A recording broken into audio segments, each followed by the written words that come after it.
Most people overpay for gaming laptops like this. Here's why this Acer Nitro V15 is different.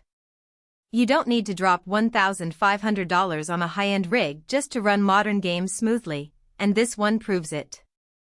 Link is in the description if you want to check the product details on Amazon. I've been testing this laptop for about 2 weeks now, mostly for gaming and some light content creation, and honestly, it's surprised me. The specs look solid on paper, but it's the little things that make a difference when you're actually using it. The screen is one of the first things that stood out. It's a 15.6-inch FHD IPS display with a 165Hz refresh rate, which means everything looks crisp and smooth, even during fast-paced action.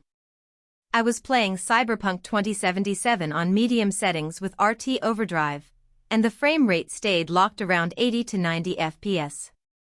That's not something you'd expect from a mid-range laptop, and it makes a real difference in how responsive the game feels. Under the hood, you've got an Intel Core i7-13620H processor paired with 16GB of DDR5 RAM. That combo handles multitasking like a champ. I had Chrome open with 20 tabs, Discord running in the background, and a game like Apex Legends loading up, and there was no slowdown. The RAM is upgradable too, which is a nice touch if you ever need more power down the line. Storage-wise, it comes with a 1TB Gen 4 SSD, so boot times are instant, and loading games is a breeze. I transferred a few of my bigger titles over, and they loaded in under 30 seconds, no waiting around for cutscenes to finish loading. Now, let's talk graphics. The NVIDIA GeForce RTX 5060 is where this laptop really shines. It's not the top-tier RTX 4090, but for the price, it's more than capable. I ran Alan Wake 2 on high settings with DLSS set to quality, and it stayed above 60 FPS consistently. Even with ray tracing enabled, the performance was smooth enough to enjoy the game without frustration. If you're into esports titles like Valorant or Fortnite, you'll hit well over 100 FPS on high settings, which is perfect for competitive play. The RTX 5060 also handles streaming decently, so if you're thinking about recording gameplay or doing live streams, this laptop won't hold you back. The build quality is solid for the price. It's not ultra-premium like a Razer blade, but it feels sturdy enough for daily use. The keyboard has a nice tactile feel with per-key RGB backlighting, which is great if you game in dim lighting. The keys are also spaced well, so you won't accidentally press the wrong one during intense moments. The trackpad is decent, though I still prefer using a mouse for gaming. One thing I appreciate is the cooling system. Acer's included dual-fan setup keeps temperatures in check, even during long sessions. I ran a stress test for about an hour, and the laptop stayed around 80 degrees Celsius, which is pretty reasonable for a gaming laptop. Connectivity is another area where this laptop doesn't disappoint.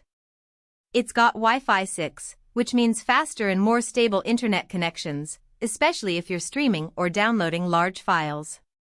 The ports are pretty standard, 3 USB-A, 1 USB-C, HDMI, and a headphone jack. It's not the most future-proof setup, but it covers all the basics. Battery life is decent for a gaming laptop, though don't expect it to last all day. I got about 4 to 5 hours of mixed use, web browsing, some light work, and a bit of gaming, before it started to drain.